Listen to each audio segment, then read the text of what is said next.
And we have bottom, 5 meters.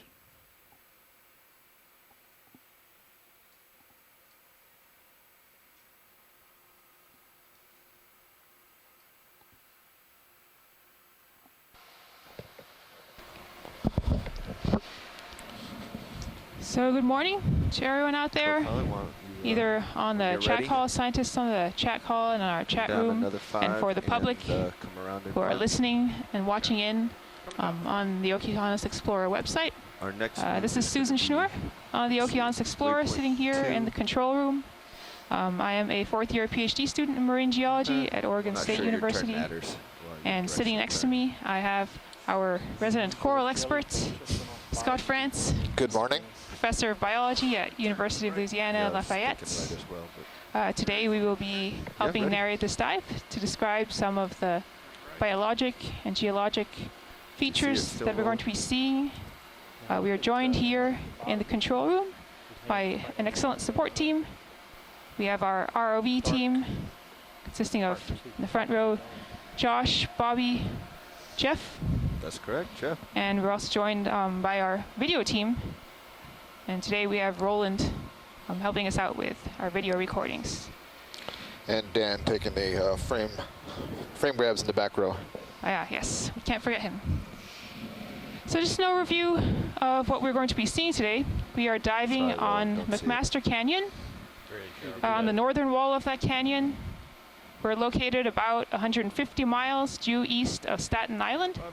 So New York isn't too far away in terms of ocean distances. We're at a site about 12 miles down along the canyon from the shelf break, so about halfway down the canyon.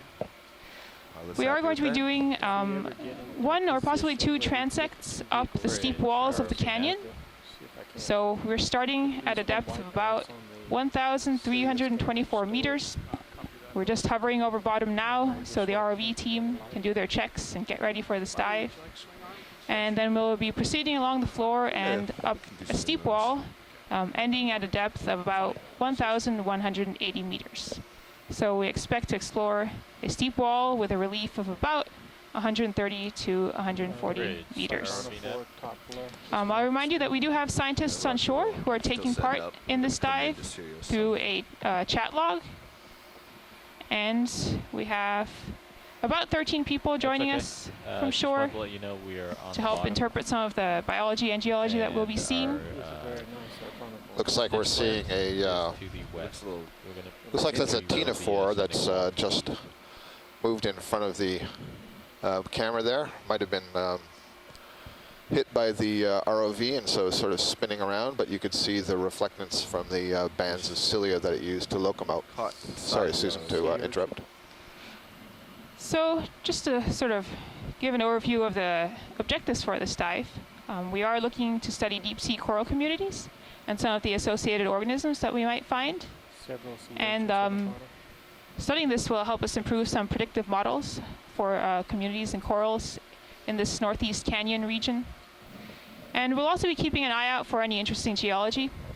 So we'll be looking for some of the physical processes that modify the canyon walls, like landslides, looking at how maybe the biology is helping create some instability in the walls.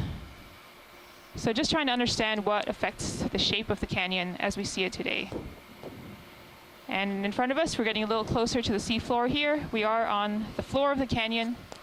It's quite sandy, not seeing too much debris. And we are going to proceed to the northeast and hopefully meet the steep canyon wall. I'd also like to give everybody out there a little bit of context for the technical challenges and the work of the team of everybody on board this vessel here. So we started with a lot of mapping work by a bunch of talented scientists and hydrographers who have given us really nice bathymetric maps of this canyon. And based on those maps and some other data, other scientists have requested particular dive tracks that we would like to explore. And so we have set some points on the bottom that we would like to start at and then move up a slope. And based on the bathymetric maps that we had, we predicted that the bottom would be about 1,324 meters, and we had a particular point And so starting from the surface of the water, 1.3 kilometers above this point, we had this one little point, and wouldn't you know, we have this crew that managed to land the ROV right smack on the point. We predicted it would be 1,324 meters, and here we are at 1,324 meters. So kudos to everybody. It's quite spectacular what we can do. It looks like we are looking at a Forosoma sea urchin in the foreground. I'm not entirely certain, but once we get all settled, we might have a quick look at that. I'm going to push forward. Hi, good morning. This is Adam at the ECC. Good morning, Adam. Welcome to the dive. Morning. Thank you.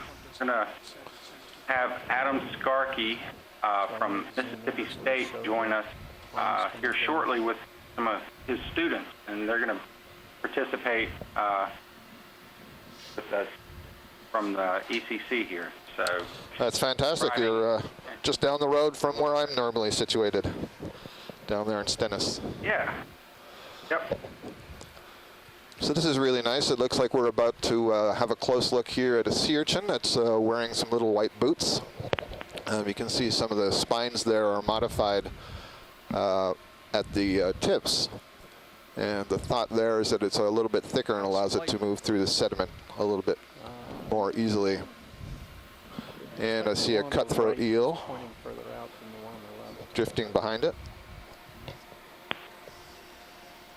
Video, let's go. Further towards the center.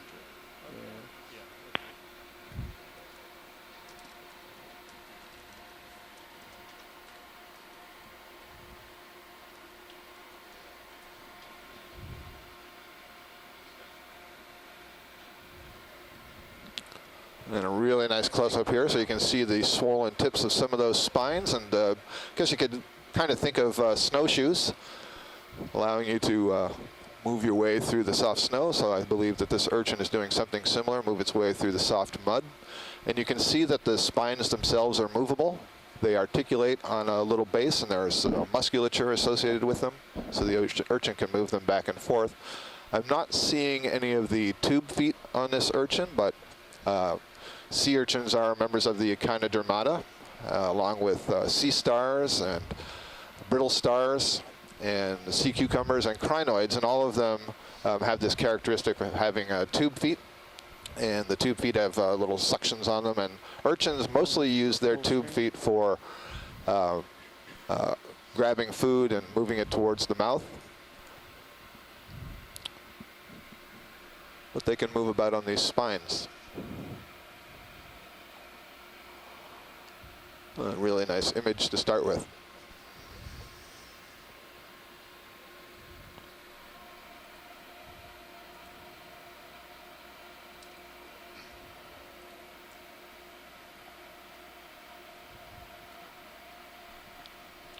Looking down at the sand again, see evidence of burrowing in the soft sediment bottom, just as we've seen in the previous canyons that we I visited. think we're actually lined up with our first ship move.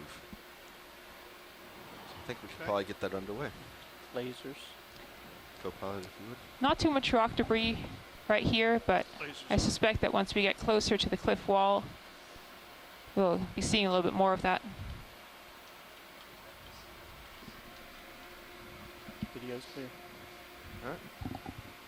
Nav, I think we're ready to start heading out. We're actually lined up. It looks like pretty well.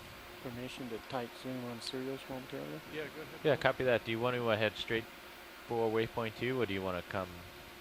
That's up to Watchley. Well, I'm asking from a Permission to pilot cap the perspective Sirius because camera for we're black balance. approaching a slope. It's not too much of an angle. We should be okay. Okay. But if you wanted to do it in 2 steps and line it square up, that's fine too. No, I think we can head. It's not that steep. Yeah, we can head there. we're not crossing it too much. Okay, so the bearing is Okay, go ahead. from here. Oh, there we go. Looks like we have another flatfish on the bottom. Yes, we do. And I think I see some rock debris ahead to the upper right. Roger that. And it's about 150 meters. So we'll do 100 meters at point 2? Or do you want to approach slowly? I'd rather Approach slowly. Yeah, Okay. so 100 meters at point 1. I mean, you can start us off at point 2, but once we start to hit incline, I'd like to slow it down.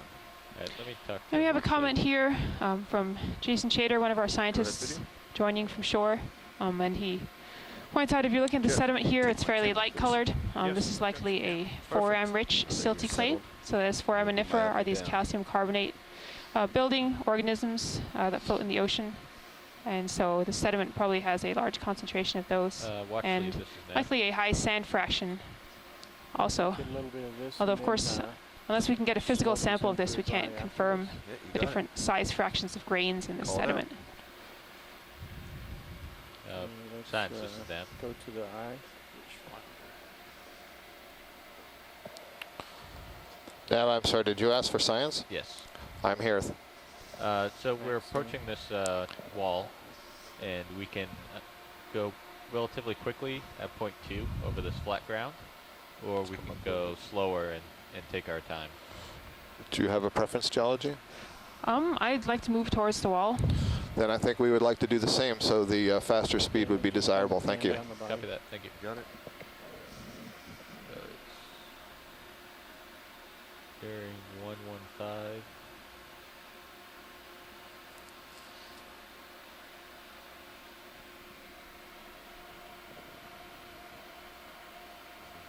Snow plow on the road there. Sorry for the bumps video. And then final shot with lasers.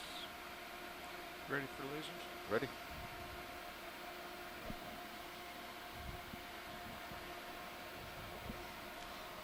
Clear.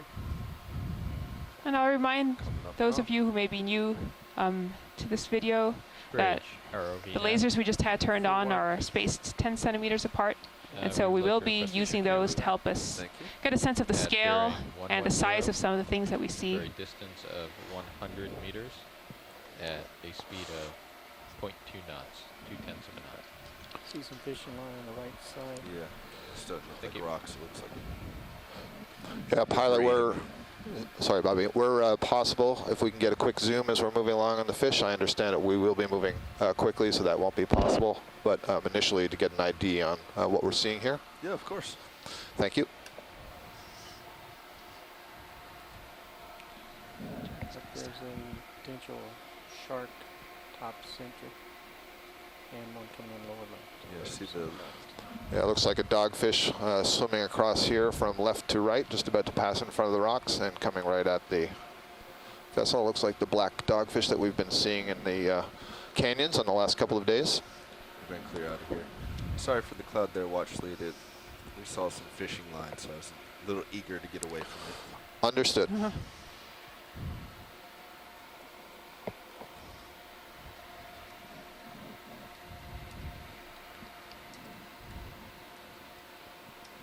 So I'm going to come back and head right. And do a snap zoom on the anything. On Let's this take, fish, we'll Yeah. snap zoom, but great. going to come back in closer to serious. It's actually two Go fish ahead. I see there. Might get them both for one. Oh, this looks like a little eel pout or something. Let's see what Peter has to say about that. Yeah, it looks like a little, it's a juvenile cuskeel and ophidiid. Juvenile cuskeel, ophidiid. Thank you. That's a great zoom under these conditions. And there's, yeah, Little dart fish. yeah. Not what they're called. Not the fish. There was invertebrates at the time. There's That's plenty of these swimming sea urchins, possibly penny agony. I see at least 6 or 7 in view Let's right try this now. again. I didn't get it yesterday. Let's see if I can do it today. Go ahead. So here's a nice view of one of these sea cucumbers. Another Echinoderm, belongs to the group Holothuroidea. And so sea cucumbers are close relatives of the sea urchin that we just saw earlier. And the sea stars, they have tube feet. The tube feet in this case are modified into those large tentacular-like structures that you see. And on this particular species of sea cucumber, you can see there's something like a sail, a few of those tentacles are rising from the back, and that helps it kind of flap the whole body and get up off the bottom into the water column, and so it can move around from place to place. But ultimately, it would do most of its feeding on the bottom, ingesting grains of mud and sand and the particulates that it sees. I shouldn't say that it sees, that it encounters. He's getting closer to you. Yeah, I pushed out towards him. You can see that the body is transparent, so you're able to see the organs on the inside of the body. Wow. And as the sort of head and anterior end flaps up, that's the part that's pointing upwards, you can kind of see where the mouth opening is into the intestine. And then as you look towards the back, you see that it's more opaque. It looks like there's a tube of beige color moving through it. And what you're looking at there is the posterior end of the intestine. So that thing has obviously been having a sand meal. Are we getting anything here, video? Yeah. Anything that's useful? Okay. That was pretty good. That's nice. I'm getting some tether bounce, but Sirius is closing in to me. I am closing in, Bobby. Maybe the same urchin that we were looking at earlier, down on the mud. All right. Fish lower right. I was kind of quiet earlier there. I was trying to see if I could get a quick identification on that urchin, and I wasn't able to, but I did see in the Echinoblog that it was identified as having hoof-like structures on its spines, and verified that they do believe that this is for walking across the mud. It looks like we're looking at a synaphobranchid eel, cutthroat eel. Can we get a quick look at the urchin? Juvenile. You're looking for the fish? Use those for shelter. Will do, Peter.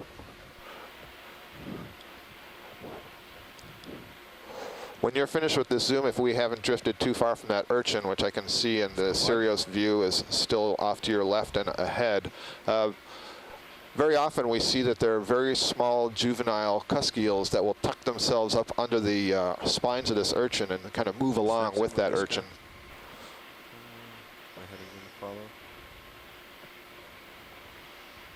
Here we have a black dogfish. Awesome. Back to the urchin. Fish up ahead looks like it's eating.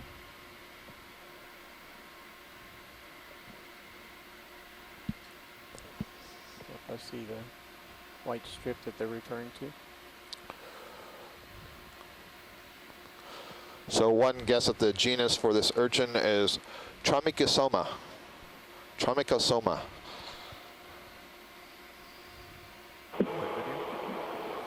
And I'm getting that from the Chris Ma's Echinoblog. So did I see a fish in front of that? I think so, yeah. Yes, there you go. So there's a little juvenile cusk eel that's associated with the spines of this urchin.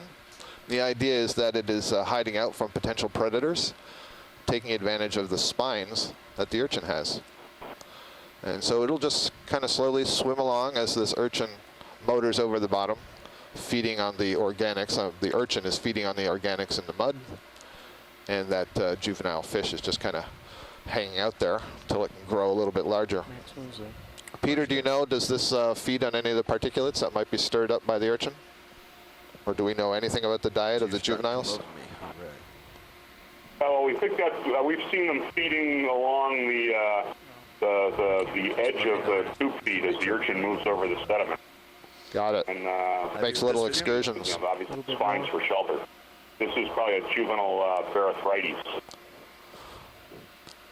We've seen them out on the seamounts as well. Let's go for a full screen of the urchin. Great view. Peter, I'm not sure that I caught the genus name. Could you either repeat it or somebody type it into the event log, please? A few more seconds to the full screen. Thank you. Barathrites. Barathrites. It's from memory, which tends to fail more lately. Okay. And Tim Shank from Woods Hole is telling me that Chris Ma believes this urchin was Hygrosoma. Time to go, Bobby. Hygrosoma would be the genus name. That's the Latin name. Doesn't have a common name yet. Some squid straight ahead.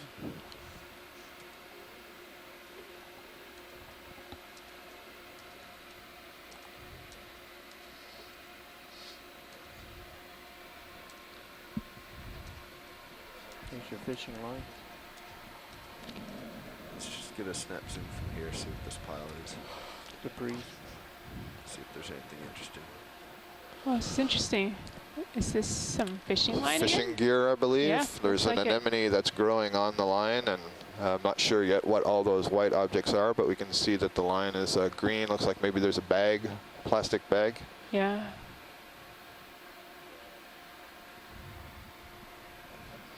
What's our direction of movement, co-pilot? About 125. All right. So let's Judge get your Schwartz. heading back on. Thank you, video. 110. 110. So let's get your heading back there. Get I to will the line left. up. Octopus. There's an octopus coming up, and I see another cutthroat eel in the foreground. Unless we're going to want to stop, he's going to have to be a pirouette. No, this looks like the same Granulodone. Let's get a quick look at it to be certain, and we can get some grabs later. Looking straight down at you, Okay. And us pushing out. I'll start the steel Probably. You camera. gotta come to the left as well. Looks like there's some flatfish or something to the left Partial as video. well. Let's go in on him. Hold it.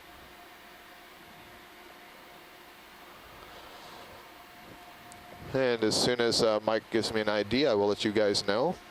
But we have seen now, this is our third day in the canyons here on the East Coast, and we've been seeing octopus quite regularly. We've seen, I believe, 3 different species so far. So this would be Musoctopus Can johnsonianus. fly over top of it for a We cannot. steel camera. I got to go. And so we are going to be making our way to the Pushing out. wall here, the eastern or northern wall. I guess it's east. Yeah, I'm coming. Oh. Little light video. So as the ROV turns around here in the water, it's going to come to face almost due east, and that is the direction of the slope up the wall that we are interested in exploring today. So we'll be on this sort of flattened, sedimented part for a little while. We like to land the ROV in a flattened area so we can get our bearings and get Turn off the all the strobes. vehicles in line with the Okay, ship. 110. And then the navigator has the ship make a move in a direction that allows the ROV systems to be pulled Seen a lot of towards that debris down wall, and here. then we'll start to climb that wall and make our observations. So crab off left. So there's Not a sure red what this is crab off right there. on the left side, Chaseon type, and we see something dark. You're Maybe in it's a position, burrow. It yeah. looks like a burrow, but there's something lying around the burrow. Another Perhaps urchin it's on another spot urchin. something. Yeah. So this is another one of these Urchin on urchins top like we of just saw plastic. before.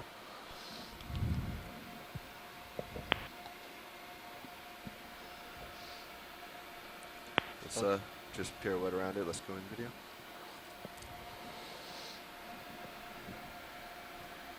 So the same sort of urchin.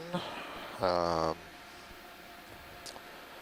looking back in the event log here. Hygrosoma. I see there's a sea star. There's an asteroid on that urchin. There's also a little mysid swimming next to it, one of the possum shrimp. So that's kind of interesting. I don't see one of the juvenile fish associated with urchin, at least not on this side.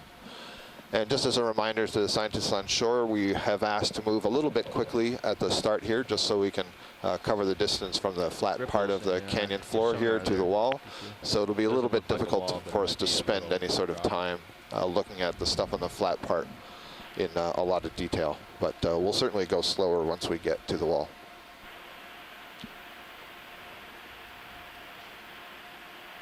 And I'll just point out another debris out feature here. in the sediment here. And we're a little bit further off the floor now, but earlier when we were really close to that sediment bottom, you can see some larger white grains in the sand here. And one of our shore-based scientists reports that this could possibly be of the species Menardii. These are foraminifera, and Menardii are quite large as far as foraminifera go. They tend to be greater than about 1 millimeter. So this is sort of interesting that we've seen them here, and I don't think that we saw these in the sandy bottoms in the 2 canyons we have looked at previously on this cruise.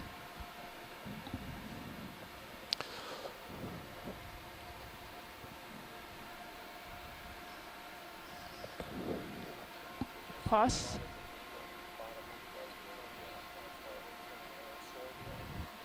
Okay, so yes, we are about 150 meters, I believe. Yes, 150 miles due east of New York. So that's a fair distance. We're about 13 miles east of the shelf break. And so it is interesting that we're seeing some of this debris here. Earlier we saw the fishing wire and bags, and I think we just saw another bag a little bit ago.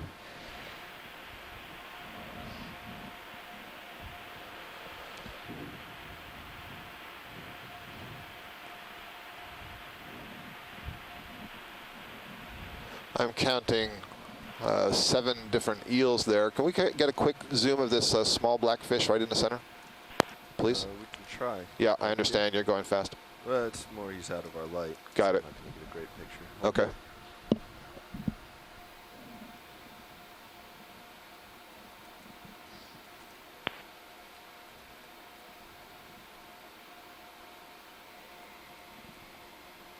Can we do anything with that? Yep. Well, shoreside suggested it was a cyclothony, so saw enough that at least there's a tentative identification. If I recall correctly, that's one of the most abundant fish in the ocean. Maybe Peter could correct me if I'm wrong on that. Doesn't want to stay still for us. Looks like you got something coming up. Yep, time to move on. Got our first ripples.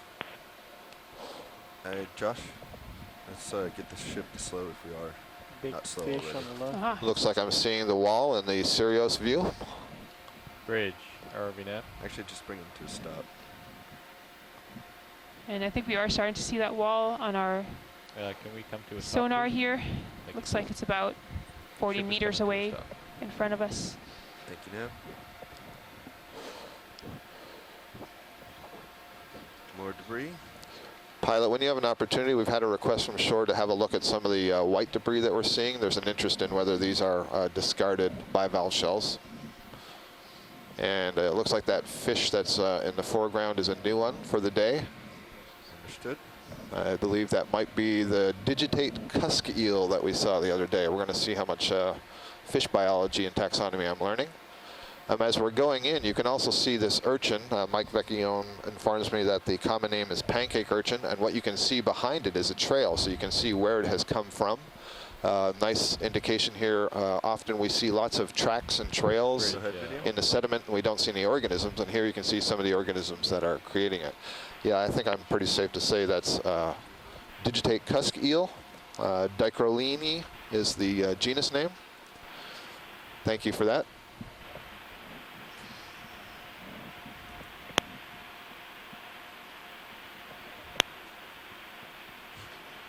Maybe it was on camera.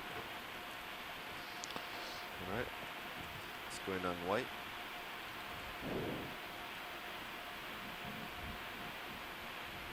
That looks like a crumpled paper to me. It does. I think this is the most garbage we've seen. Yeah, that's like a In white one plastic small area. bag, I guess. Kind of torn up. Come Thank on. you. Little amphipod swimming in front of that. There's our pancake urchin. I do not see a fish associated with that one. Okay, approaching the wall. How you doing there, co-pilot? Good. So on shore, if you have a look at the Sirius view, you can see that there's a pretty good vertical wall ahead of us. I can't quite get a sense of how high up it will go, but right now I can see a couple of ledges. Some debris in the front. Looking down fairly steep direction, but not vertically. Okay, so it's not exactly a vertical wall, but it's got a fairly good slope. You can see a couple more of the pancake urchins at the base of this The wall. yellow thing just left of center. At the base. Yep. Potential coral. And we're going to be zooming in something between the urchin and the cutthroat eel. There's a yellow object There's something above just it. in the mud.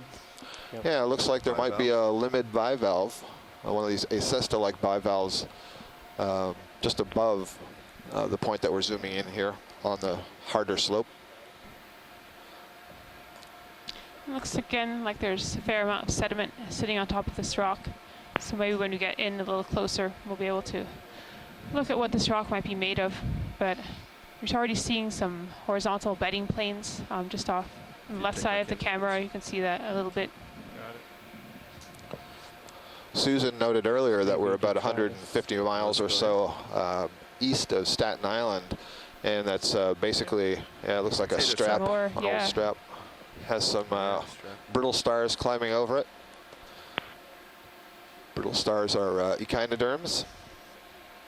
So we're about 150 miles east of Staten Island, and that's the at the major entrance to the harbor for New York and New Jersey. And Mike Vecchione notes that we may be under approach lanes for ships that are coming into and out of that harbor. And that may be why we're seeing so much debris here on the bottom, stuff that may be coming off of some of these vessels. Right around this somewhere. There it is. And there's the bivalve, and sure enough, that is a limid bivalve. So this is in the phylum Mollusca, class Bivalvia.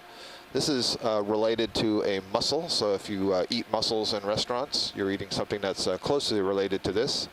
This bivalve is open. It's attached to the rock by what are called Bissell threads. These are protein strings that the animal is itself able to deposit and hold onto the bottom.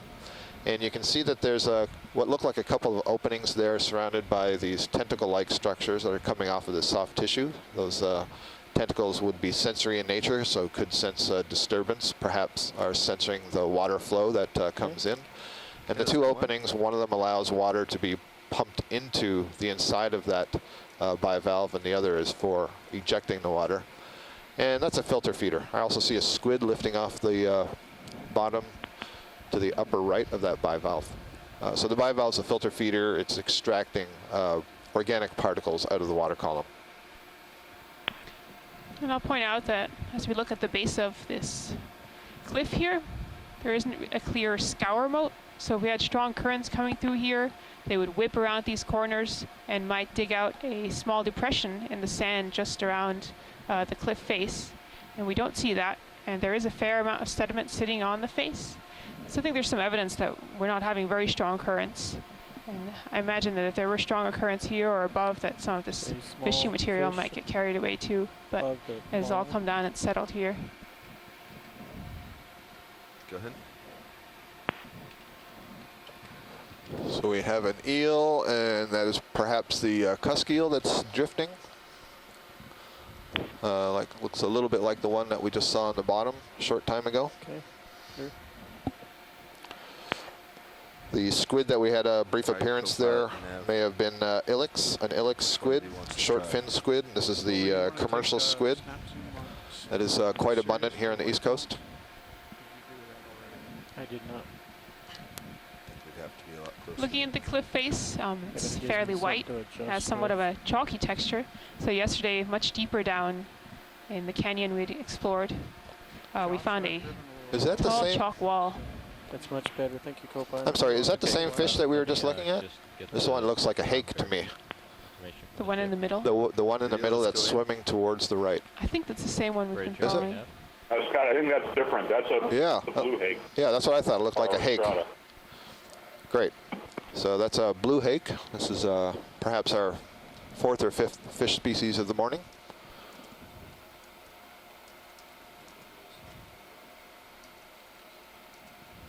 Bridge, ROV nav. Nice view. It looks like there might be a small parasite on the right side, about halfway down the body. Thank you. He was not making it easy. No. All right, let's come wide again. Thank you, pilot.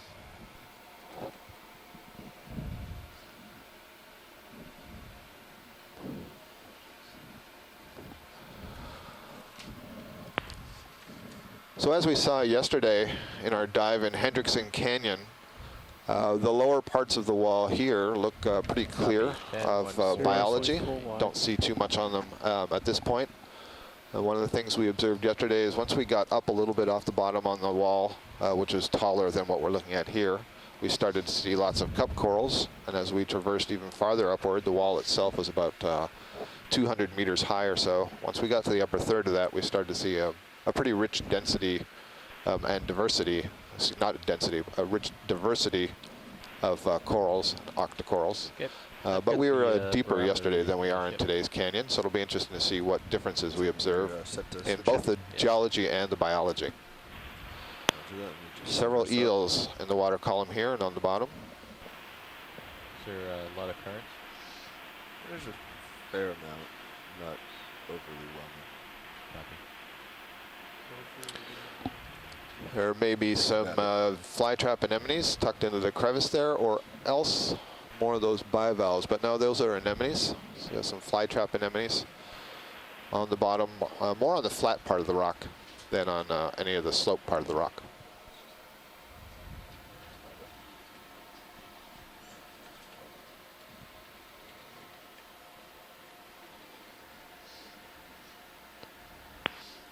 The rock here, Susan, almost looks to me like more hummocky A little bit Then- smoother. than upright.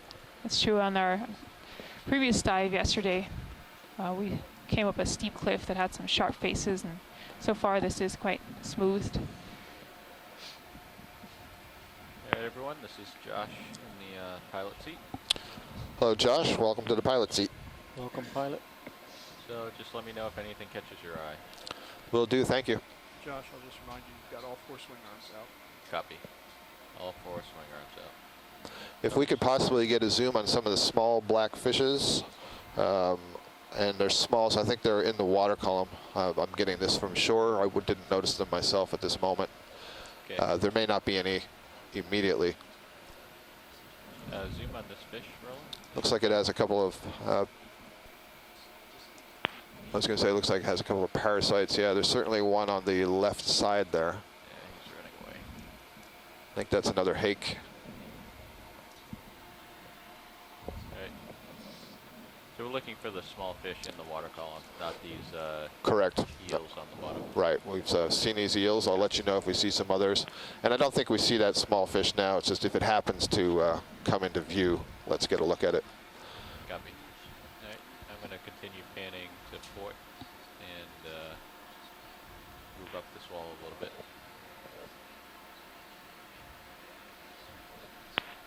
Can we take a It's interesting. zoom I on the can't quite regular tell. Can we stuff? zoom in on this area of sediment a little bit more? It looks Absolutely. almost a little bit coarser. Alright, video, you can start coming. Yeah, certainly coarser. Definitely. Yeah, these look like grains. They must have fallen down from the cliff above, but they're much larger. Very It's much- pebbly. Yes, pebbles. Darker silt material. And I think this is really right at the bottom of a little ravine, a little cut in the cliffs, so makes sense that this material could have been brought down. There's some little gelatinous thing that was attached to the rock there. I'm not sure if that was some egg capsule of some kind or holothurian that isn't moving. It looked like a holothurian type. I thought it looked like a holothurian. I thought I saw some legs, but I didn't see it moving at all. And there's certainly no fine sediment for ingest in the position it was sitting in. It would be just to the left here, Josh, right there. It was on that white. Yeah. It's max zoom. Okay, Copy. so it's pretty small, whatever it is. Lasers on for. And actually, could we get the lasers turned on, please? We'll have to come out to see them. Okay, let's try to stay as zoomed in as possible. I'm just trying to get an idea of the grain size here, the pebble size. For lasers. So the best guess is that's a holothurian, and it had a gut rather full Okay, with thank you. sediments. Okay, Going Alright. Coming back. Should Yeah, this does identify look those like a black little objects also. debris apron here that's coming down Yeah, copy from that. the cleft. Let's zoom on the one on the starboard side here.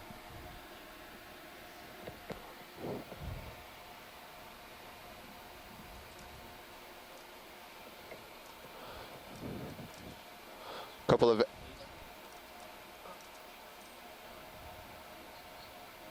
sure what that is. I think that looks like the base of a skeleton of some kind, and it's been dead for quite some time and encrusted with, I'm not sure what, manganese or something. Possibly, yeah. Yep.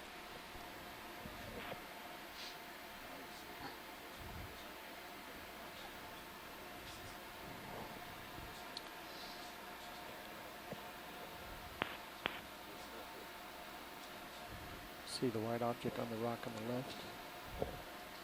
Also with the staining.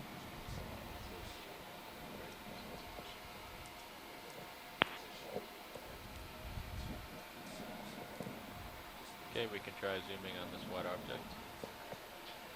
Small fish. Small cup coral, maybe? Oh, that fish is a different. Okay. It's probably, sorry about that. It's okay. So I focused I on remember seeing a photo of that the other day. That black face.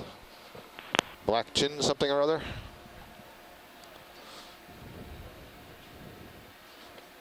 See if I can race Peter to my fish keynote file. Watch my drifting here, co-pilot. Yep, I got you. Yeah, so it's another ophidiid. I don't have a name for it. Wow, all right. I have a name for it. Paraliparis copii, the black snout sea snail. What do you think, Peter?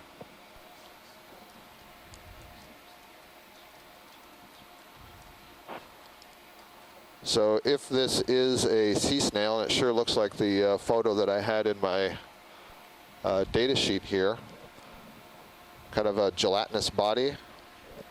This is a small fish that apparently feeds on comb jellies, those ctenophores that we've been seeing with the sparkling iridescent combs, and other cnidarians, small jellies and so on. Okay, we can let him go. I'll bow to your ichthyological expertise. That's the first time I've ever heard you say that, Peter. Form of sucker, but they could very well be there. Is this a shell of some kind?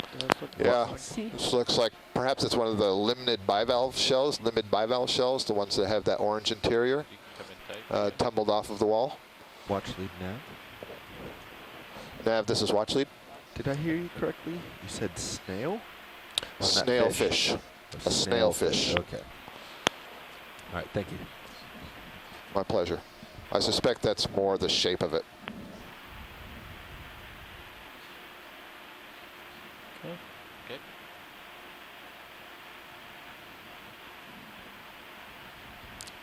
Smooth rock on the upper left.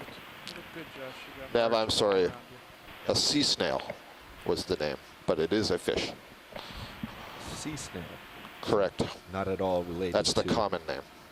to a snail as you think of in a shell. Correct. And that's one of the problems with the common name. Yes. Do you have the common name for that guy? Black snout sea snail. I'm putting it in the event log right now. Ready for zoom on stain. Go ahead. Some manganese, ferromanganese staining here on the wall, like we've seen elsewhere. Probably an older face that hasn't been cleaned off. Just keep going towards the Lots of starfish burrow on the holes that we're left. seeing in the wall here, just as we have in the walls of the other canyons we've visited. Where'd that starfish go? There he is.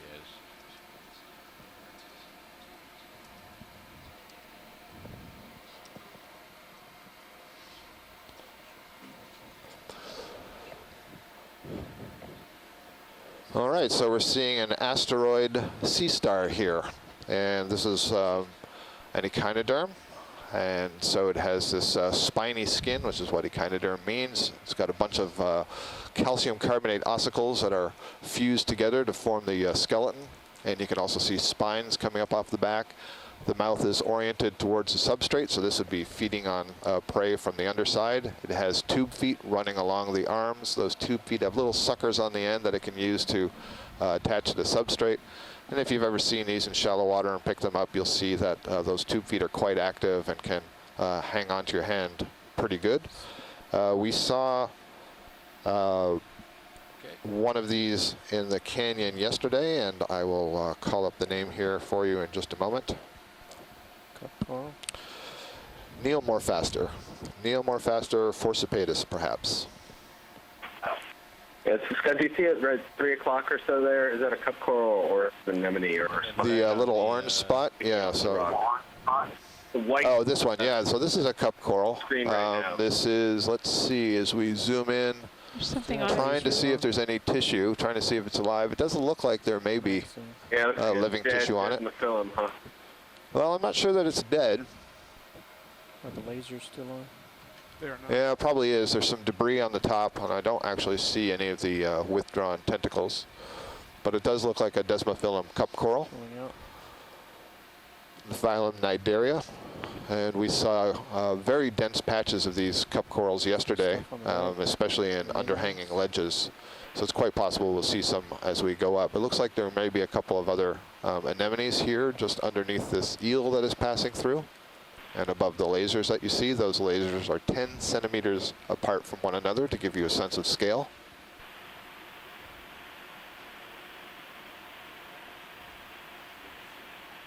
Go ahead.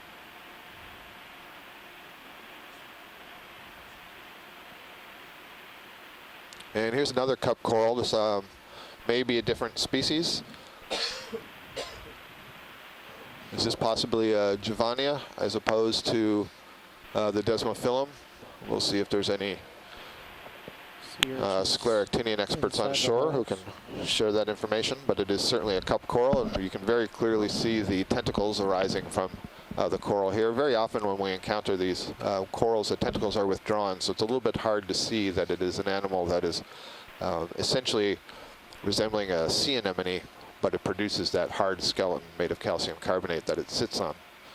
Hence the term cup coral. I think we imaged everything in this zone. Okay, pulling off my perch.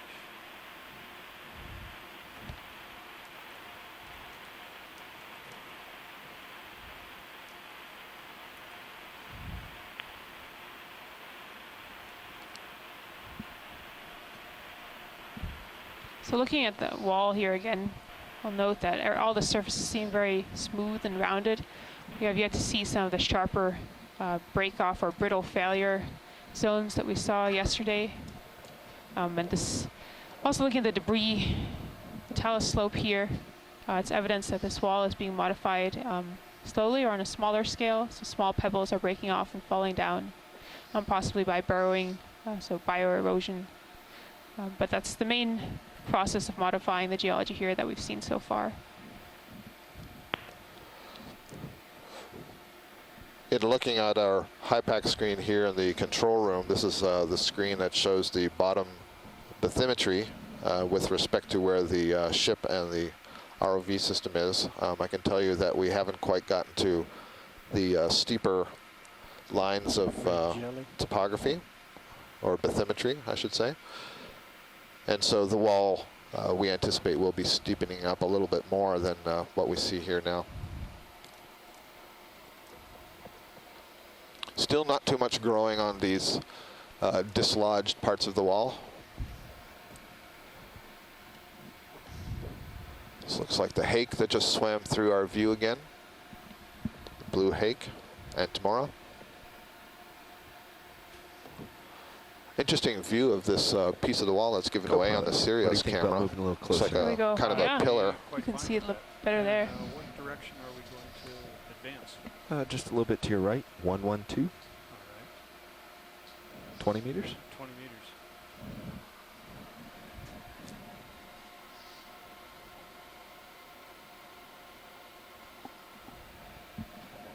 This does look fairly similar to the steep chalk wall that we were following yesterday. So we're currently at a depth of about 1,315 meters. You can see those horizontal scratches as well. There we go. Yeah. After the fish, I noticed as we're going up towards the upper left here, there's some kind of orange stalk. Ship move, please. 20 meters, bearing 112, 0.1 knots. Might be an ophidiid cusk eel, but we'll see. What was that? Well, I must have been imagining it, or it was a fish, but it's no longer there, so we can just move on. Thank you. Hey, look under that, just straight ahead with lasers on. So snap soon. Yeah, go ahead. Snap soon.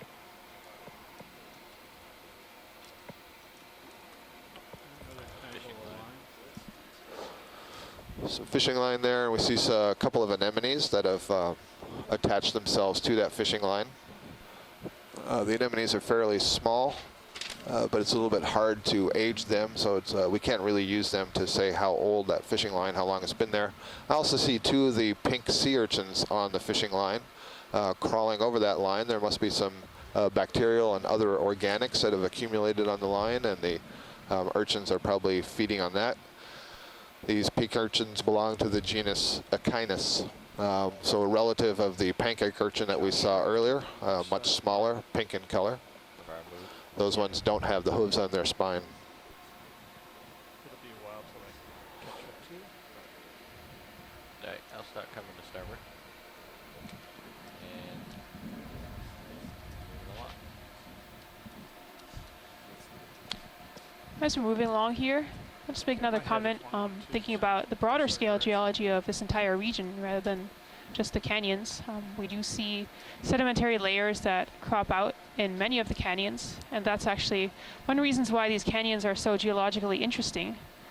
In order to get this kind of a nice cross-section through the stratigraphy of the region, we would normally need to drill a deep hole, which would be quite expensive, time-consuming, but because of the canyons having eroded out basically a very nice cross-section for us, we can look at the stratigraphy. And those appear to be similar to the chalk layer we saw yesterday, although we are quite a bit shallower than the contact that we saw yesterday. So it looks like we have our first octocoral of the day here. Octocorals, or sea fans, would be a common name, or Gorgonian sea fan would be another name. This is in the genus Acanthogorgia. And I will remind you, those of you who haven't been tuning in earlier, that an octocoral is a cnidarian, so it's related to jellyfish and sea anemones. And this is colonial, and so the colony means that from a single larva that is hatched from an egg and settled on the bottom, it begins to bud several other individuals that all remain attached to one another. And when the ROV is settled, we'll get a little bit closer look perhaps, and you'll see that each of these polyps, so-called polyps, has its own ring of tentacles and its own mouth. But they're all joined to one another on this colony, and they have produced a skeleton. The skeleton is internal to the tissue, and in this particular octocoral, the skeleton is basically made of a protein-like substance, so it's kind of flexible. But if you had collected it and it was dry, it would look a lot like the branches of a tree, but it would be made of protein. So it's fairly flexible. It can move in the water column. These polyps are grabbing things out of the water column, small crustaceans, perhaps just organic particles, and that's the way they feed. This one seems to be growing from a slight underhang. They're on now. Can we move my upper swing arms back a little bit? Yeah. I'm just worried about bumping them. All right. Do we want a close-in zoom of this coral? We don't need it for identification, but if we would need it for video, that's okay. But we got better subjects. Yeah, I think we'll see others as we go, probably in a better position. But that's really interesting the way it's oriented, just that one colony right under that ledge.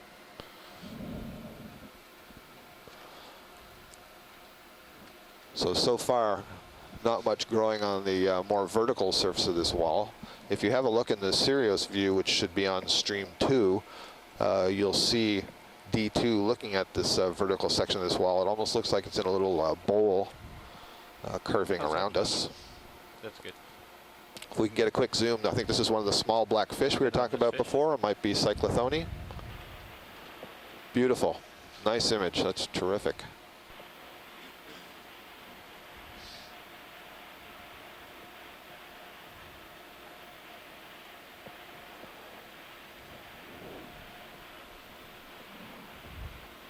Now about 30 meters out from the current too.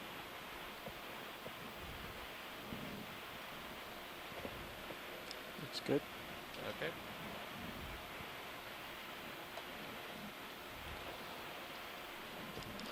Thank you, pilot. You're welcome. Moving close to the wall. So that was not a Cyclothone. I'll wait for an ID.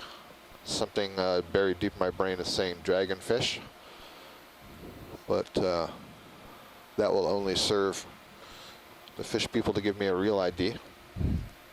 So an octopus directly below us, I believe. Steel camera. Here's a collection of things hanging under an overhang.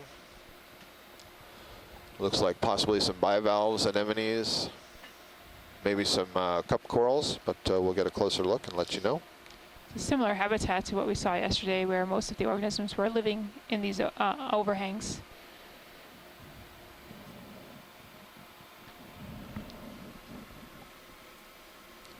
Looks like there may be a Brazingid asteroid in there as well, a Brazingid Sea Star.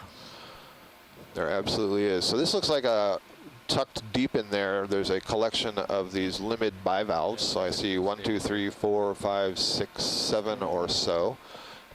And below that and just above the lasers is this Brazingid Sea Star.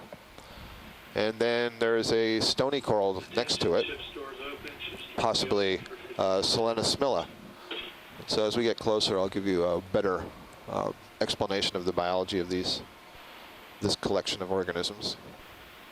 There are numerous cup corals dotting the surface above that little tucked away overhang. Okay, so you can see on the left we have a colonial scleractinian. So this is a stony coral, a cousin of the sea fan that we just saw earlier, but this is more closely related to those corals that build the shallow tropical reefs that you see in Australia and the Caribbean and the Red Sea and so on. You can see the individual polyps. You can see the tentacles extended from the ends of these branches quite nicely. And so all of these would be connected to one another, and the skeleton in this case is calcium carbonate, very hard. There's something walking around on the inside. Oh, this is a polychaete worm, I believe.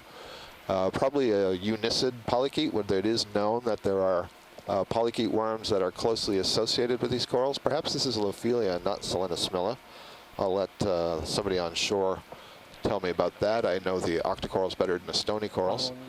Just to its lower right, you see a solitary cup coral. So these are both stony corals, but the one that's on the lower right is solitary. It doesn't form a colony like the one that we're looking at now, but it would have its own tentacles. And then as we drift across, we're starting to see the bivalves. We saw these a little bit earlier, lower on the slope, but they're more commonly found in these little tucked away underhangs or small caves, if you want. And so there must be good protection from the sediments that are cascading downslope. This bivalve that you're looking at on the right side has some sponge growing on it, and you can also see some small calcareous tubes. Those would be worms, fan worms. So there'd be little worms living inside there that would extend tentacles from their head. And now as we drift across, we see the Brazingid Sea Star. So this is a sea star related to that 5-armed one that we saw earlier. Its mouth is towards the ground, but this has a different way of feeding. It raises its arms up above its head, and if we can get a little bit closer look, you might be able to see the tube feet that are underneath these arms. And it uses the tube feet to grasp its food items out of the water column and then transfer them down along the groove into the mouth. There's also, you can see spines that are arising from both sides of the arm, and this is also helpful for entangling food items out of the water. So some beautiful images here of this little community that's tucked away in the cave. Yeah, go ahead, Ron. Or underhang. It's kind of bouncy, but Yeah, if we can sort of look at the thrusters. So, several of the cup corals there that appear to be dead. Again, these bivalves that you're seeing are related to mussels, and so they have small threads that they can secrete from their foot in order to attach to that wall. Okay, I think we're clear in this zone. All right, you can come out.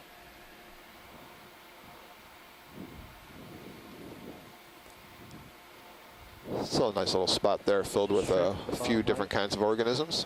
Fish is about to get it.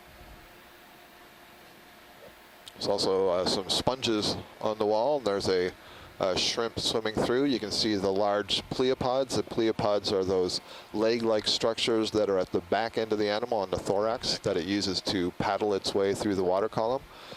And on the thorax, the front half of the body, you can see the very long, slender legs that it would use to perch on the substrate when it's walking around. And it's a little bit hard to see, but you can see it has these antennae, and the antennae are extremely long. One pair of antennae is extending way back behind the body, over the top of the body and backwards. And it can use these to sense things in the water column that it might be interested in feeding upon. This may be in the genus Bathypalaemonella. You can see it's doing a nice job there of hovering more or less in place. If it wanted to, it could use that very strong abdomen, the back part of the body. It's just packed with muscle. That's what we like to eat when we have lobster and shrimp. That's where all the muscle is. There's something called the charadoid response, where it can flex that abdomen underneath the body and jet backwards in case there's a predator in front of it. And so it's that reaction that can save it. That is what provides us with the tasty dinner.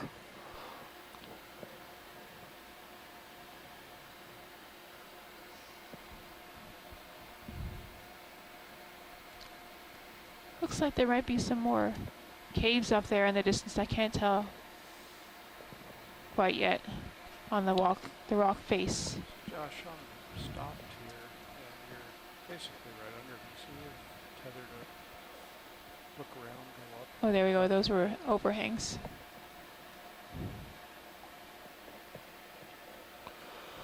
Some more bivalves tucked away there in a groove, and I can see a bunch of cup corals, and I see this yellow fan coral. This may be a Paramaricia coral. I was typing something in the event log, so I'm not sure if you saw it already. Yes, sure enough. So this is a second species of octocoral now. This is Paramaricia, which is fairly common. Oh, and there's a squat lobster to its upper left. These Paramaricia sea fans are quite common here in the canyon, certainly to the north in this area and going further north. And you see the pink twisted structures that are on that coral are the arms of a brittle star. These corals have this brittle star that lives in association with them very commonly.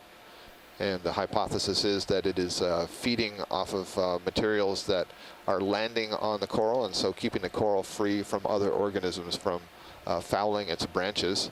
It may also feed on some of the mucus that the coral polyps release.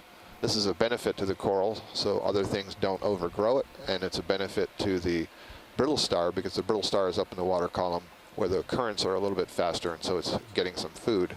I see a little opossum shrimp as well on the substrate just to the left of this coral. You can see it waving back and forth, and possibly it's on a little worm tube. So let's see, I'm not sure if I'm seeing the eggs. Roland, do you mean inside the coral polyps themselves? Oh yeah, these must be fish eggs. So if we can zoom in, there's some very transparent little spots on the right side, and you can see black spots in them. Roger that, Roland. Those are the eyes of whatever it is that's in this clump of eggs. So a lot of organisms will use these corals that are living in these canyons as a sort of a habitat. They're basically creating a three-dimensional structure that's sticking off of the bottom.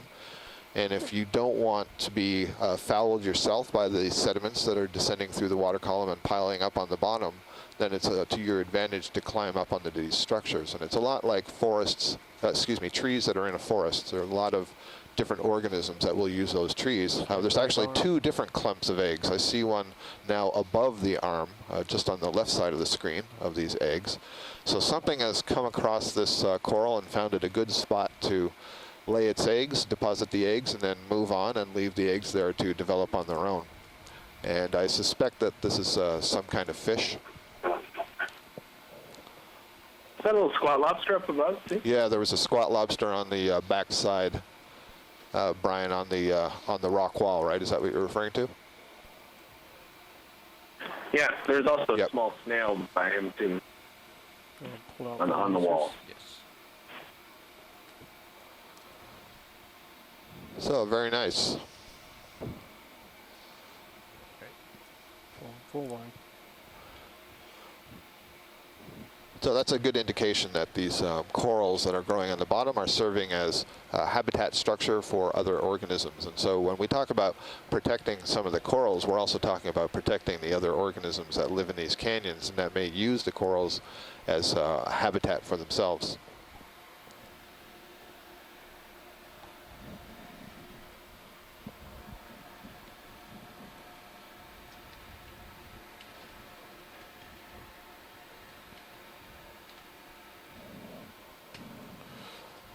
The D2 heading right now is about 100, so we are looking almost due east, a little bit south of east. Sea Star. As we move up this canyon, I'm seeing another cup coral. And here we have another asteroid.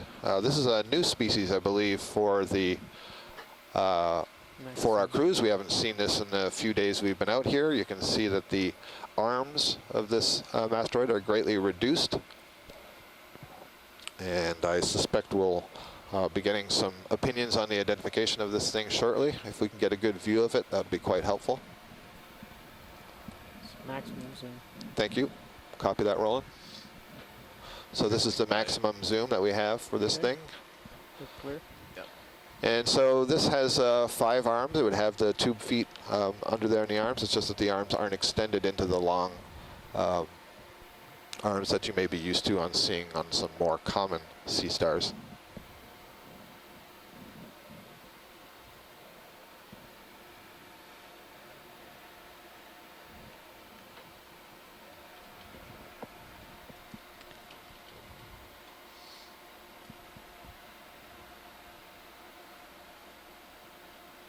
The sediment you see here billowing up in the water column is just being kicked off of the top of this rock wall by the movement of the ROV.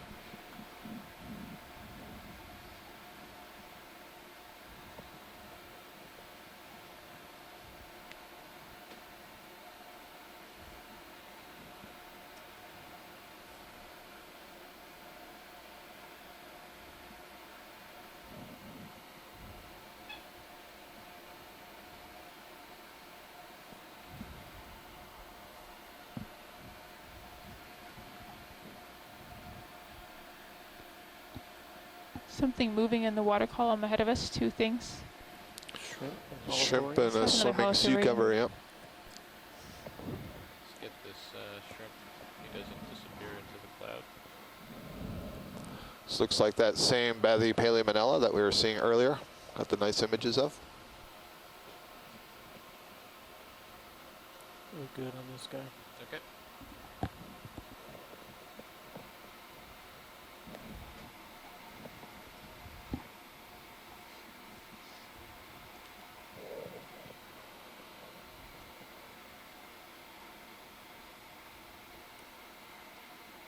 Alright, if you're happy with this side, they'll continue to head up the wall. That sounds good to me, pilot.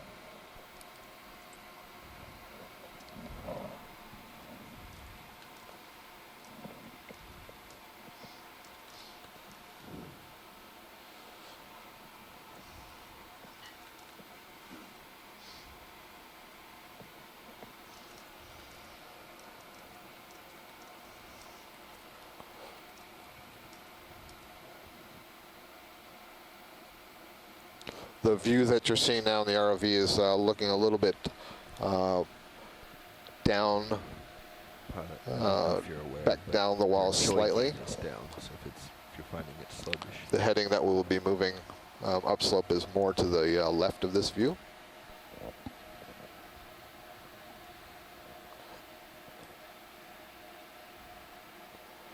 In the Sirius view, you can see that we've just come up this small wall, and we're at a flatter part on the top of that mini wall that has considerable sediment cover.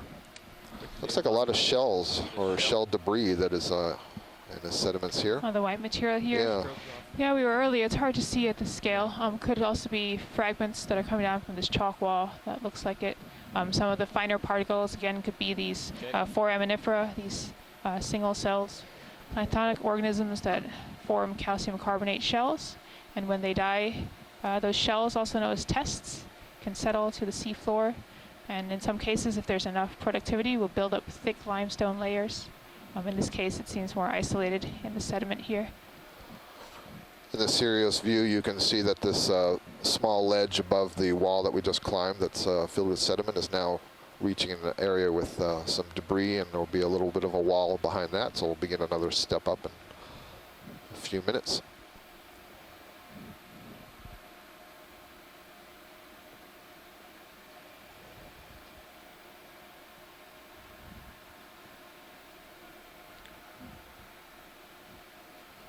Fish down on the lower right side.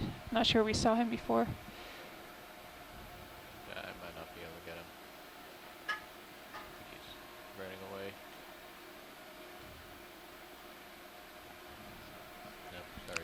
He's just going to make you spin in circles. Yeah.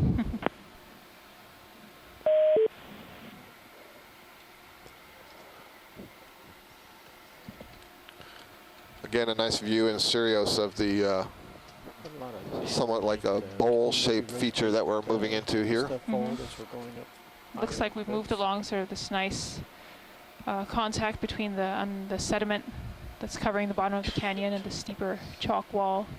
And looks like it's been piled up here a little bit higher than it was previously, just to the left of our view.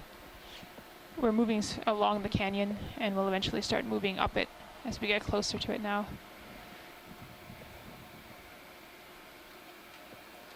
Spot in the lower left.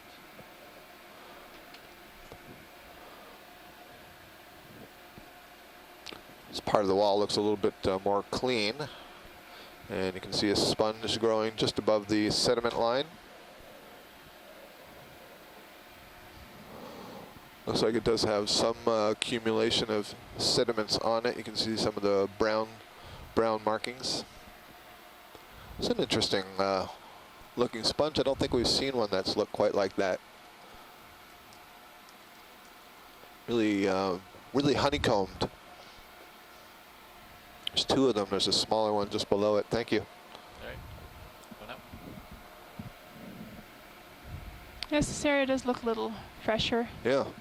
I wonder if Don't maybe see so many of the open pits either. Exactly, burrows. yeah, and the staining is gone right in that area there. Uh-huh. Does that make any difference at all? Yes, I can see it in Sirius' view. It's more. It's like maybe an orange anemone growing on the wall here.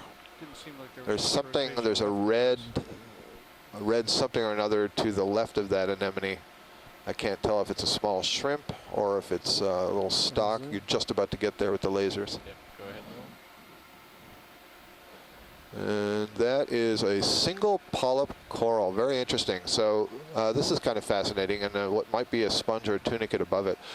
So this is a good indication of a recent recruitment event, meaning there's been a larva of a coral that has settled in this area, and it has started to grow after it's settled. And so you have this one polyp, and you can clearly see there's 8 tentacles to that polyp, and so we know that it's an octocoral. It's a little bit harder to identify what it is in terms of its genus because it's so small, but I would predict that this may be an Anthomastus coral, which we might see a little bit later.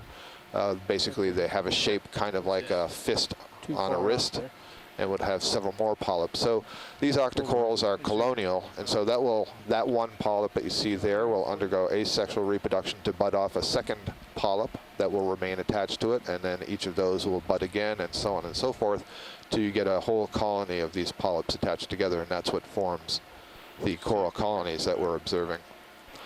So that's kind of interesting. A recent recruit, but I don't see any large colonies there. So the question is, did it settle in an area that is advantageous for growth, or will it, as it begins to grow, become too heavy and unstable for that slope and fall off? Well, I think that's possibly one. I mean, we see a lot of sort of patchiness in the wall here. Off to the right, we just moved away from it. There was a fresher area. It's possible that the surface could flake off. So I guess that process might be called spallation. That is, thin layers that are probably held together a bit by that manganese staining just flake off very easily. I think that's what we saw yesterday when we sort of scraped the side of the canyon in Hendrickson and found that those layers on the top came off quite easily. It's interesting as we explore here some of the scientific questions behind what we're looking at and that we wish to look at more fully in the future are where are the corals and why are the corals there? And one of the things to consider is that it may be possible for coral larvae to reach a particular place in the canyon. It isn't necessarily the best condition for the adult colonies later to populate that canyon because of things like erosion or the lack of sufficient currents to deliver food items and so on. And so there are multiple processes and factors to consider that all go into determining, what's the best habitat and when and why will you see these things. You'll hear us a lot talk about patchiness, and this is kind of the name of the game.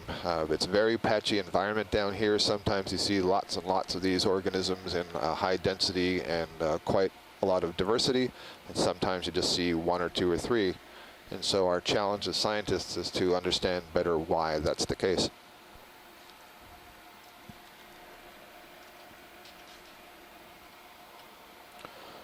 We noted earlier that we have several scientists joining us from shore in an instant messaging event log. Right now we have about 14 scientists, and I'll let you know as we go who's joining us.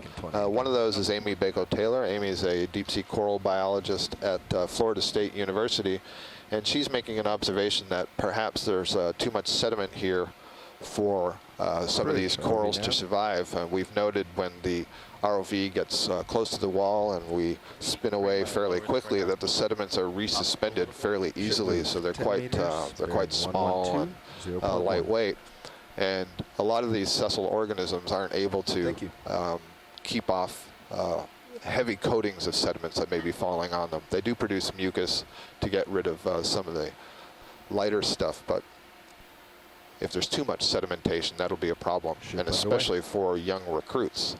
When you're really small, it's harder to get rid of that material that's piling on top of you.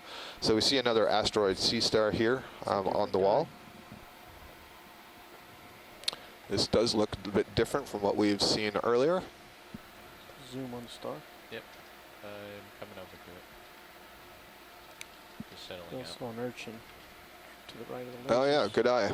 So there's a pink Echinoderm urchin just to the right of the lasers here. This is the urchin that we saw. We saw two of them earlier on the fishing line. This looks to be the same type. Oh yeah, so it looks like perhaps a brown hydrozoan colony growing off of the wall just to the left of the lasers. I can't tell if it's alive or dead. It's got an awful lot of sediments coating it. So I certainly don't see any living polyps coming off of that thing, and this would sort of back up what Amy was saying, that there's so much sediment falling through the water column that it might be tough to make a living in some of these places.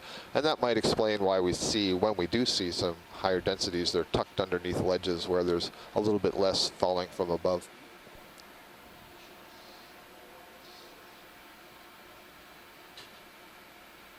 And there's the sea star. Looks like the tips of the arms are a slightly different color. I'm not sure if that's an indication that some other animal has been nipping at the arms and the arms have regrown, or if this is just a color pattern of this particular species.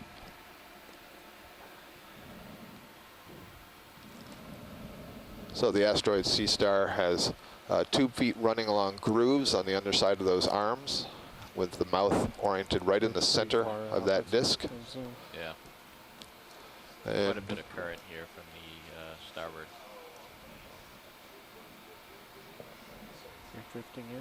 Yep. Okay, Josh, your lower swing arms are partially stowed. All right, much better. Thank you. All right. nice view. This looks a little bit like the Neomorphaster that we saw earlier and that we've seen on the past couple of dives. You can see it's kind of spiny and knobby on the upper surface there.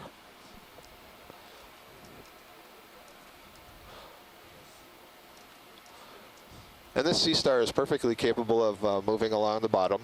When they do move, the tube feet under the arms will carry them forward, so you don't really see the arms moving so much as you see it appears to be gliding over the bottom. Perhaps later in the dive we'll see some brittle stars, which belong to the ophiuroids. They move a little bit differently, where they kind of use their arms much like paddles and kind of walk along on their arms. I was trying to figure out why I kept getting rotated around.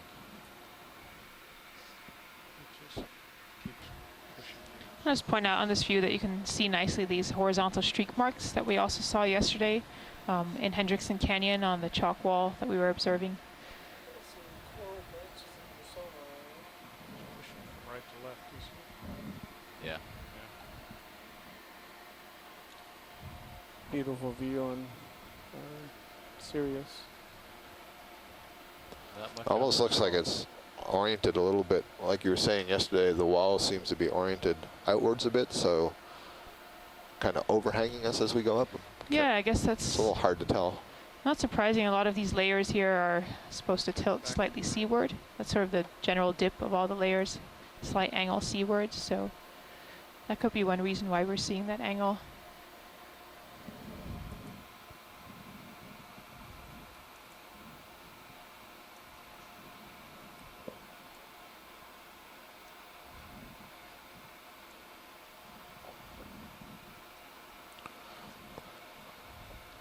Our current depth here is 1,298 meters. 1,298 meters deep in McMaster Canyon. We are traversing up the eastern wall of this canyon, and the temperature of the water column is about 4.08 degrees Celsius. We see an octopus tucked away in a little cave here in the wall. And in these conditions, we often discover that the octopus are females, and the females are guarding eggs that they have attached to the wall. There's a really nice view of this octopus. This is an interesting little scour hole here too. The way it's so smoothly holed out here and below as well. I have to wonder if there's some sort of fluid feature here. These octopus can be very dedicated parents. We were discussing yesterday as we were observing some of the species that a study has been done on some octopus in the Pacific, where they repeatedly visited with an ROV and found that the female stayed with the eggs for 4 years, likely not feeding during that time until those eggs developed and hatched. Here in the deep sea, the water temperatures are quite cold. I think they could identify it. And metabolic processes are quite slow, meaning the physiology is quite slow. Growth rates tend to be much slower. Development tends to be much slower. So that's a pretty impressive 4-year development. This wall that we're coming up to and seeing move off into the distance on the right is very much covered with these limited bivalves.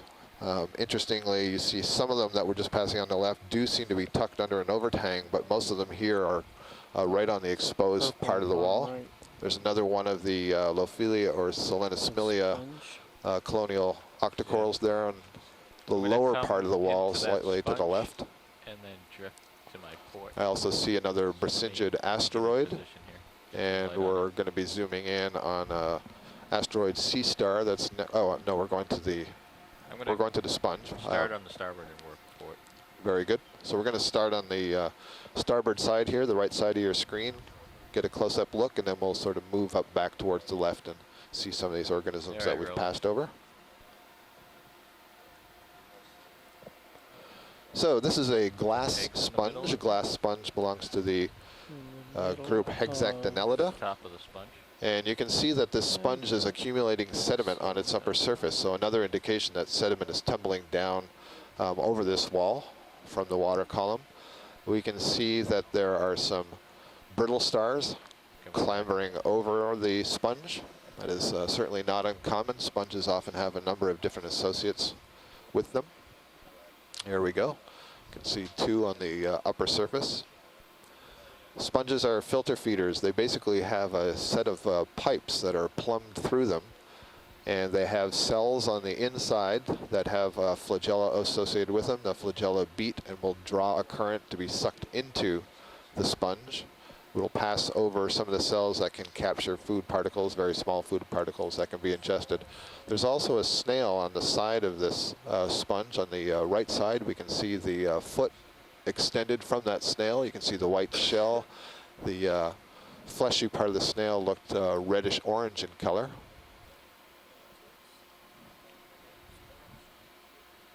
This is a little bit of an unusual snail. I don't believe I've seen that morphology very commonly down here. I see an amphipod on the left side. They're perching on the sponge. Is that right? If we can get a closer look at it, then that would be interesting. So look at that. Our video engineer believes that the snail we're seeing is actually a hermit crab, and I believe he is absolutely correct. Yes. So that's a hermit crab. So that hermit crab has managed to find this gastropod shell and use it as its little home. So that's an interesting observation. Good eye, Roland.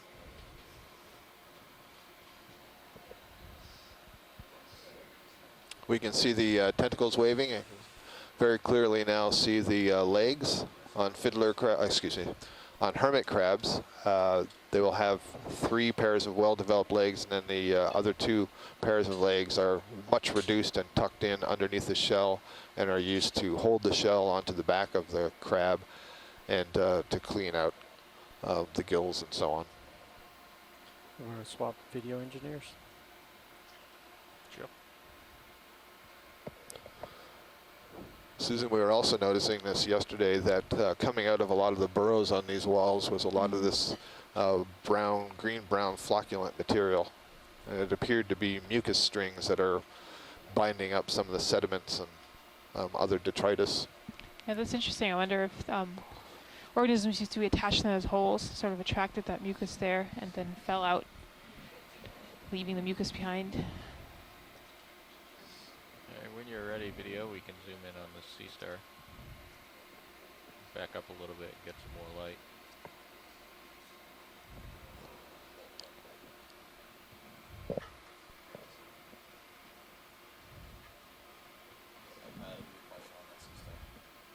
Go ahead.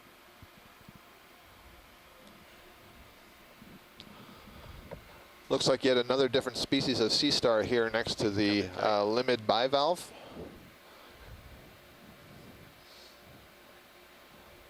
So this is interesting. You can see many spines on the back of the sea star, and I'm wondering if some of this is the soft tissue that's extending from the back that is used essentially for gas exchange. There's structures called papillae, which are essentially, you could think of the skin as popping through the soft skin popping through the harder skeleton of a sea star. That's good. And that could be used to pick up some oxygen from the water column, release some carbon dioxide. And I'll let you know if we get an identification on that a little bit later. Coming up. There's a lot of dead cup corals on this part of the wall. I'm not seeing any live cup corals. There's the live. Can we have just a quick look at that colony that's just to the lower left of the screen? It's a lightish brown beige color, and it's to the right of those bivalves. Thank you, pilot. We're going to have a look here at this colonial scleractinian and see if we can get an image that's good enough to determine if it's a Selenosmilia or a Lophelia.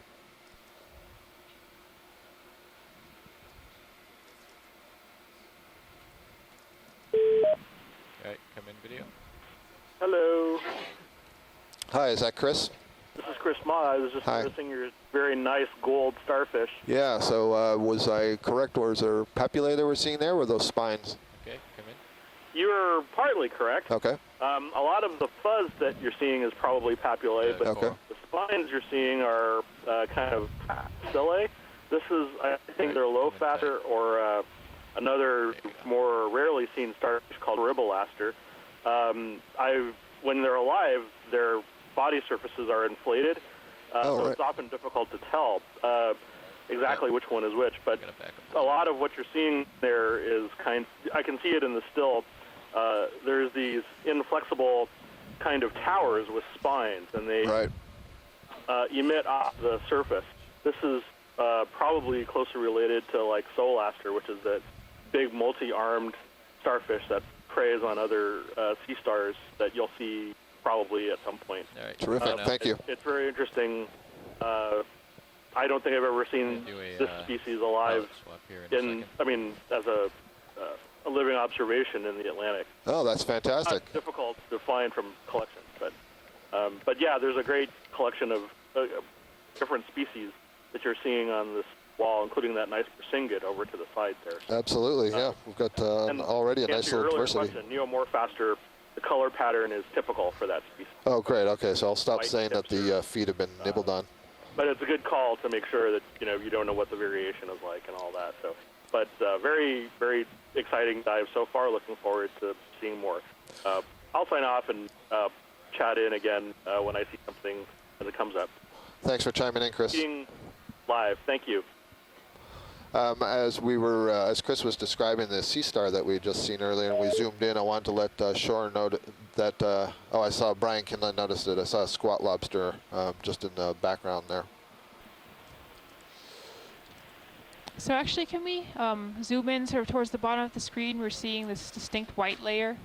I think we're getting a change in the front row, and some of the teams are switching a shift here, so they're just getting some information so they know the status of things. Okay. And so we'll hang here for a moment, and then once Todd sits down, you can repeat that request for the zoom. All right, that sounds good. And maybe in this little gap of time here, I'll point out that for members of the public who are tuning in to watch some of these exciting discoveries, you can put any questions or comments on the Facebook page for the NOAA Office of Ocean Exploration and Research. We are watching that page, and if you do have questions, we're happy to answer them. And we're always happy to get some of your comments back. We like to hear what you're thinking about some of the things we're seeing here. Roger that. Nav pilot. Be stable and nav. Ship currently moving or stationary? Ship is currently stationary. Thank you.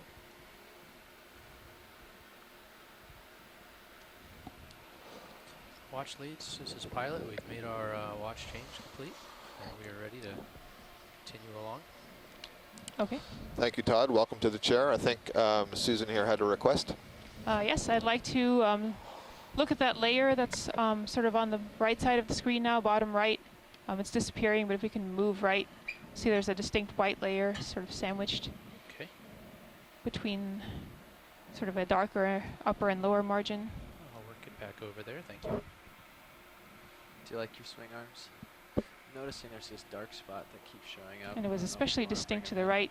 While we're in this anyway. It looks... Yeah, I'd rather leave the uppers back in this kind of terrain. I mean, looks like could still be part of the chalk. It's just some darker staining because of an overhang and an underhang, but we'll take a closer look here. It's just so nice to get the bigger light pool for Sirius to see. Yeah, but this is it's up to you. There. Oh. How's that? Perfect. So let's continue to move right and get in closer to that wall. Okay.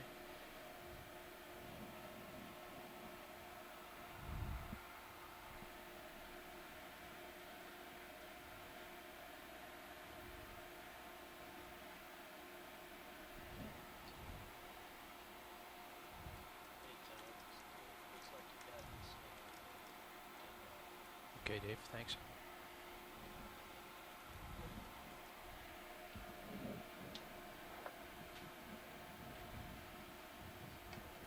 Okay, so we can maybe zoom in just to the right of, I'm not sure what that is hanging off the wall, but that organism there. Jared, let me just scoot a little further and a little closer. Get a little better light on that layer. Okay. Okay. Do you want to go ahead in? We'll also see what that object is on the way in as I slide right. Move down a little, just to make sure you have plenty of heave. Roger. Yeah, 15 is quite a lot.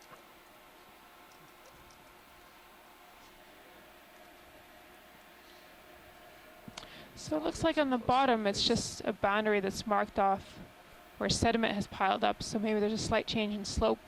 The overhang looks a little more interesting here. Turn my head If we can pan upwards a little bit, that would be great.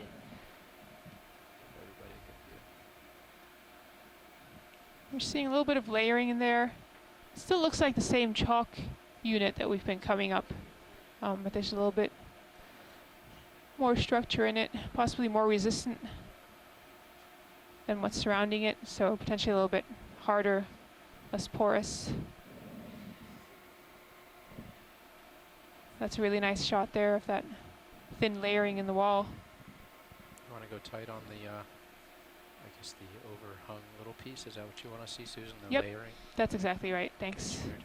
That looks really nice. I'm going to try to hang there.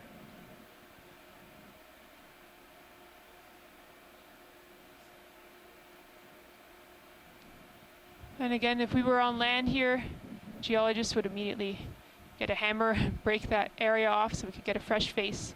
Unfortunately, in the deep sea environment, we don't have that luxury.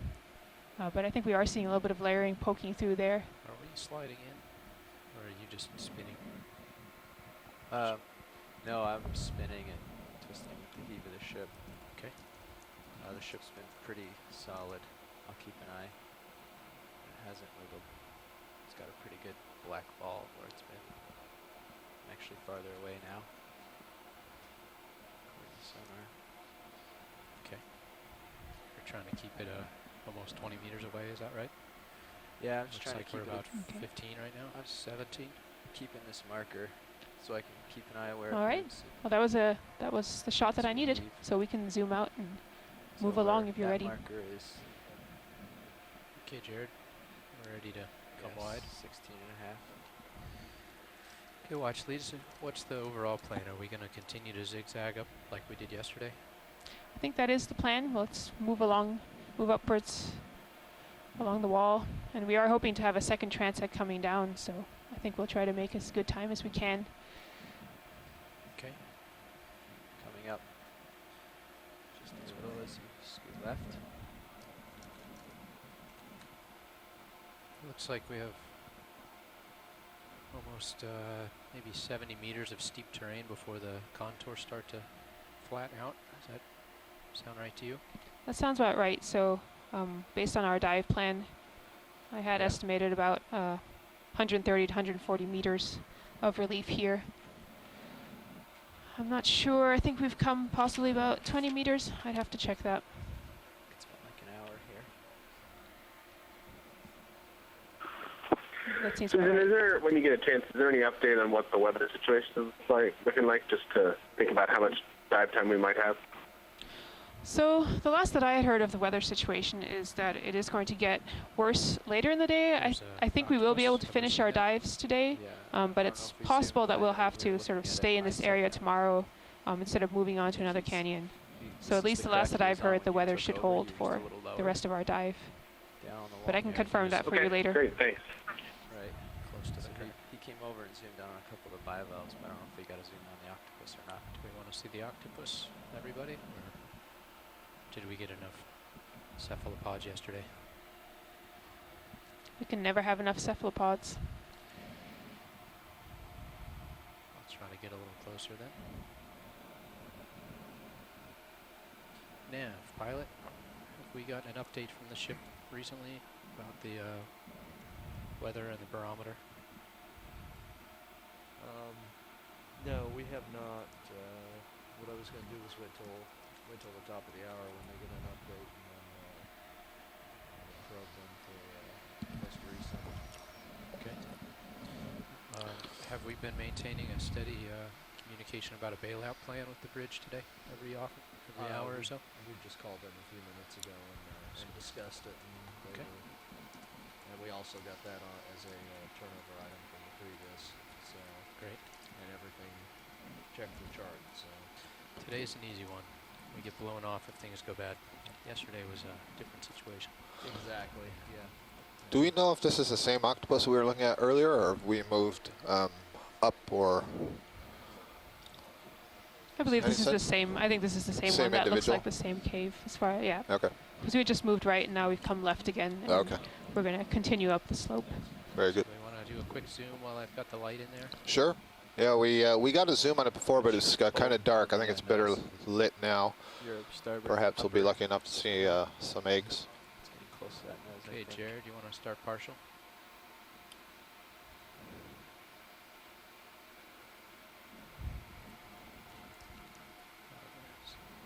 Swing it right. You can rock it in there.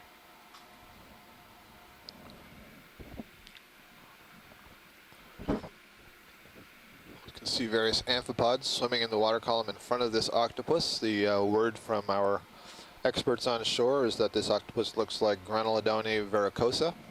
This is an octopus we've been seeing fairly frequently in our dives, and in particular yesterday in Hendrickson Canyon. We saw a number of these individuals, both moving about on the slope and tucked away in little nooks and crannies like this one is doing. So the presumption here is that this is a female who is guarding her eggs that she has deposited onto the wall of this little cave in here. And she will protect those eggs until they are ready to hatch. And I noted a little bit earlier that at least a study that's been done in the Pacific, that could be as long as 4 years, at least for that Pacific species. It's unknown exactly what the length of time is for development in this species, as far as I know.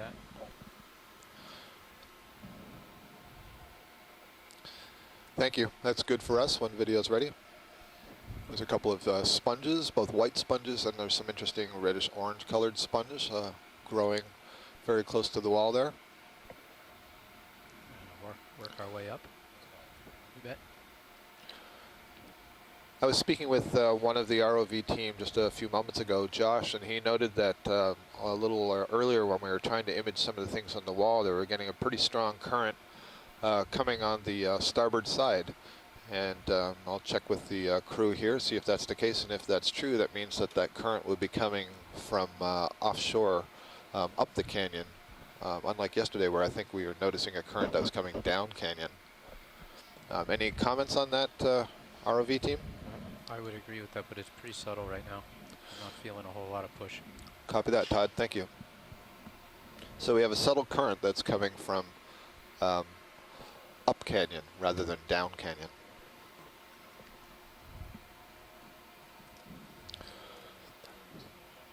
This octopus that we were just looking at is very closely related to the octopus that they were studying in the Pacific, and the same genus.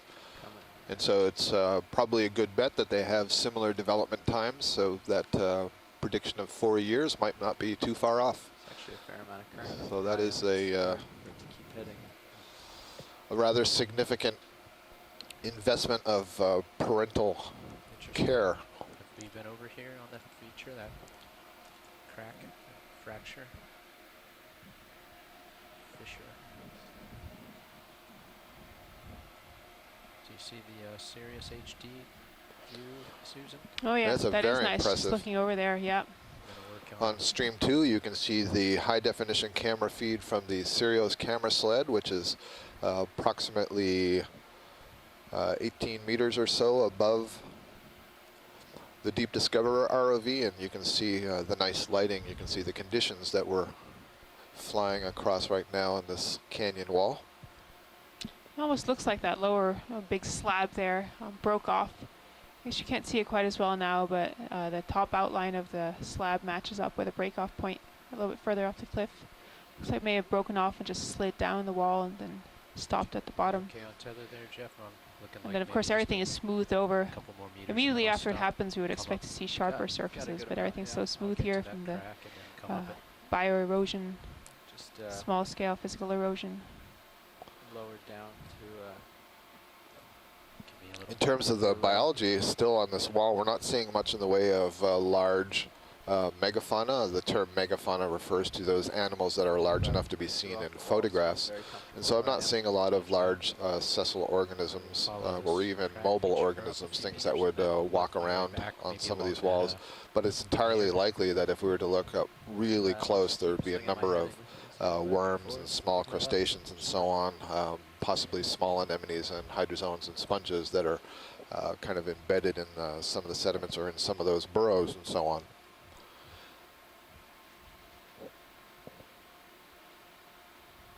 And something relating to that that has been sort of discussed in the science chat room here is thinking about where food might come from.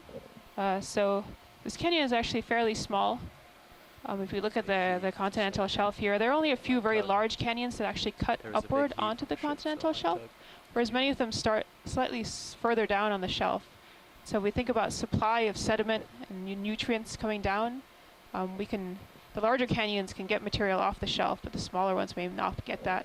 So they may be a little bit quieter, not as much activity in terms of landsliding coming down or turbidity currents, and then possibly also less or fewer nutrients being supplied into the canyon. So that could be one explanation for why these seem relatively barren. Right, and it's good to keep in mind that anywhere in the deep sea, ultimately, food is coming from shallow water, so the initial input of energy into the ecosystem is from the sun to phytoplankton, who will then use that energy to convert into organic energy. And so deep sea organisms are basically relying on that material sinking through the water column and getting to the deep sea, either in the form of particulates or in the form of crustaceans and fish and animals that swim up in the water column, feed shallow, and then may themselves swim deeper and become prey items. Or they may die and sink through the water column and land on the bottom, where some of the organisms that live down here may feed on them. So there's a variety of scavengers, crabs and shrimp and some of the fish that are opportunistic and take advantage of anything that's sinking through the water column to feed on.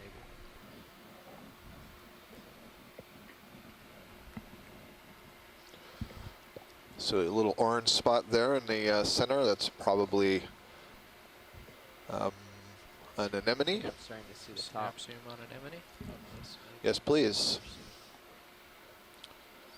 And sure enough, looks like one of these Edwardsid anemones that we've been seeing. So when I say Edwardsid, that's referring to a family, the Edwardsidae. And it's basically, we're giving an identification. It's a little bit cagey. We don't know exactly what genus or species this anemone is. The identification is fairly complex and requires examination of some of the internal tissues under a transmission electron microscope. And so we can kind of place it into a family and give us sort of a placeholder for knowing generally what group of anemones it belongs to. But in general, that is a sea anemone and a cnidarian, similar to the same ones that you would see on shore. You can collect in aquaria, have tentacles with stinging cells that they use to grab their prey out of the water column. And one thing that would be quite exciting would be for us to come across one of these anemones that was capturing some